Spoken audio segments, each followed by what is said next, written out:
the Kremlin's very keen to have this election put a stamp, a seal of authority, if you like, on President Putin's actions in Ukraine. They very much want this election to be seen as a display of national unity. They spent a lot of money on it. There's been a huge budget spent on social media campaigning, big posters in cities across Russia, and the very fact that these silent protests were called at noon today was seen as a threat, even though they're very minor.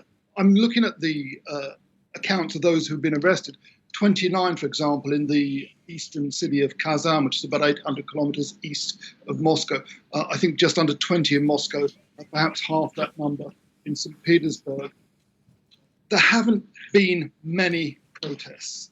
These long lines we're seeing are really token protests. Interestingly enough, there at Navalny's grave, where people were laying flowers today, some of them were also laying ballot papers with Navalny's name written across them.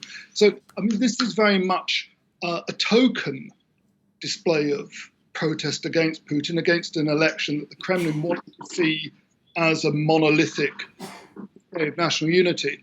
But at the same time, as we just saw in the report there, the young man saying that I'm coming here because there's a special atmosphere. So for those who are making that protest, it means they're able to show to the world that there are still those in Russia who oppose Vladimir Putin's regime, despite the fact that he's likely, very likely, certainly be handed another 6-year term in office, which would make him the longest serving leader of Russia since the time of Catherine the Great. It may be a token, Nick, as you point out, compared to the big protest, but what a token that many people would see internationally as a brave move of opposition, especially when you're giving your details. People, the officials will know exactly when you voted, who is voting, and the fear of reprisals. Let me show you, and let's show our viewers images from Berlin today. And Yulia Navalny, the widow of Alexei Navalny, who arrived in Berlin. She was cheered. I think we can take a look at the images by supporters. There were hundreds of people gathered round her here. Let's take a listen.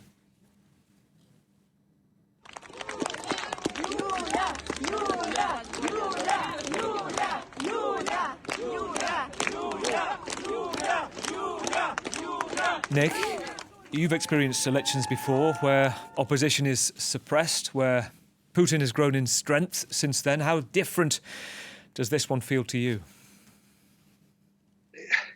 It feels quite different in some ways, because if you look at the actual details of the election, these have been held across 3 days. They've never done that in Russia before. It's almost like the Kremlin is desperate to ensure that the result is in Putin's favour, even though they know that's going to be the case. And it's interesting to note that these very small protests, in relative terms, scare the Kremlin. We have the head of Russia's election commission, Ella Pamfilova, saying that those who spoiled their ballot papers today are bastards. That's the word she used in Russian, swolochi.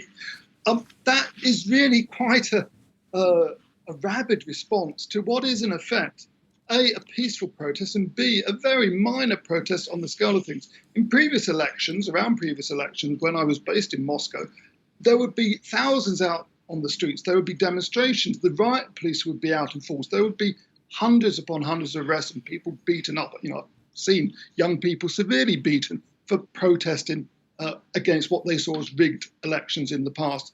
So the degree to which protest and freedom of speech has been completely quashed in Russia is pretty much evident today. But those silent protests still do demonstrate that there is a strain in Russian society to this day, which is very much opposed to Putin. And it's that flame of hope which Navalny's widow, Yulia, there we just saw her in Berlin today, wants to keep alive.